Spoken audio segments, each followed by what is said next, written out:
Good afternoon. All right, good afternoon. The Secretary General will make a statement and we'll take a few questions. Sir, please. Ladies and gentlemen of the media, thank you very much for your presence. Justice is meant to be blind, but today too many are choosing to turn a blind eye to justice itself. Around the world, and starkly in the Middle East, respect for international law is being trampled. Rules governing the use of force and the conduct of hostilities are ignored. Civilians are exposed to intolerable harm, humanitarian obligations are disregarded, and even the protections afforded to the United Nations and our personnel are violated. This wholesale assault on international law has consequences. Lawlessness breeds chaos. Lawlessness fuels suffering.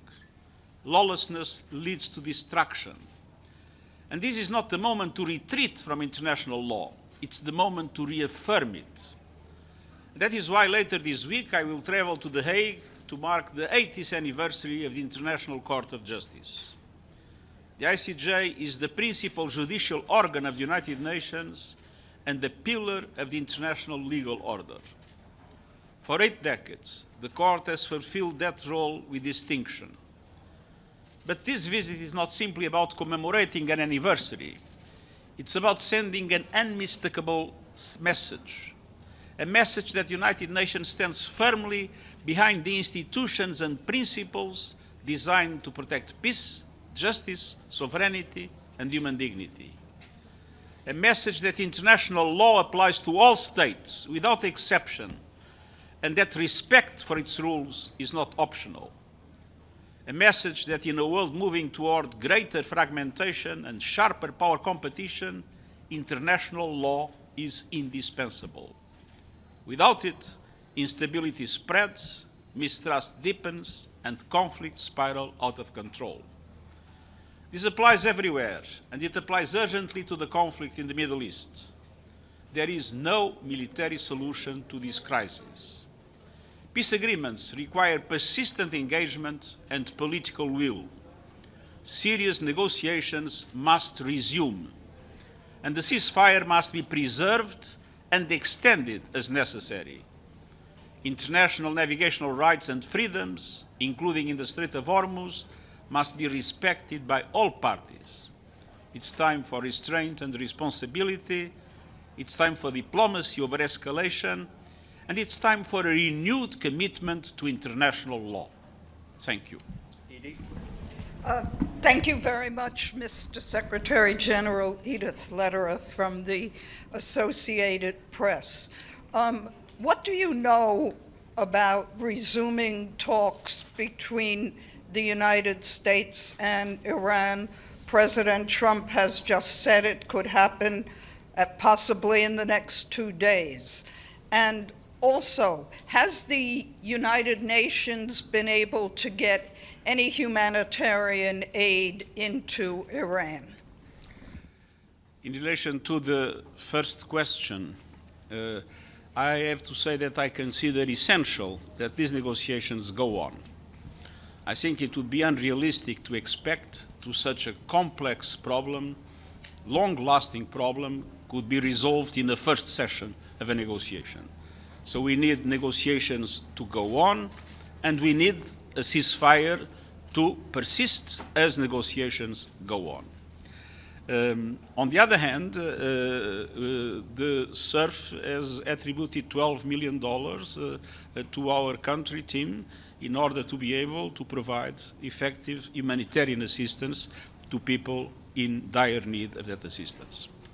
But you didn't actually address my question, which was, does the United Nations, do you know about the prospect, the possibility of a resumption of talks?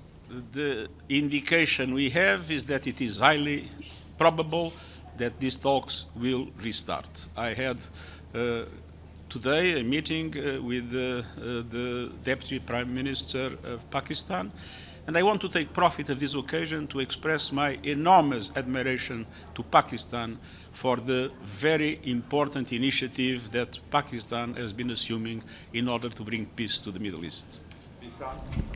Thank you, Mr. Secretary General. Bisan Abu Quaik with Al Jazeera Arabic. With direct talks taking place today in Washington between Lebanon and Israel, what are your expectations from these talks? How do you view them playing, if they proceed, a role in the bigger picture when it comes to the Iran war? And what would be a UN role if these talks proceed going forward? Well, I believe that nobody expects that these talks today will solve all the problems. But I think it will be very important if these talks create the conditions to a change in the way the actors have been developing their activities.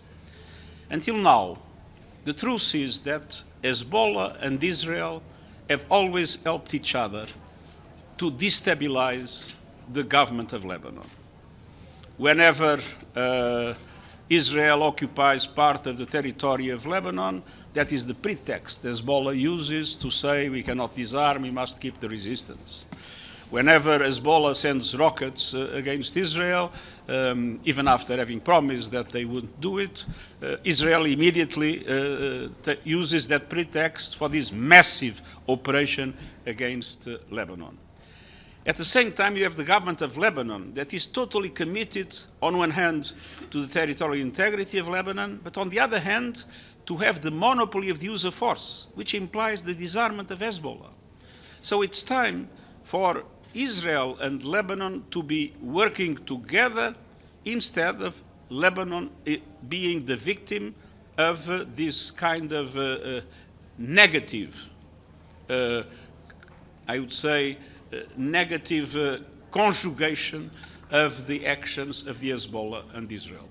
Thank you very much. Thank you. Thank you very much.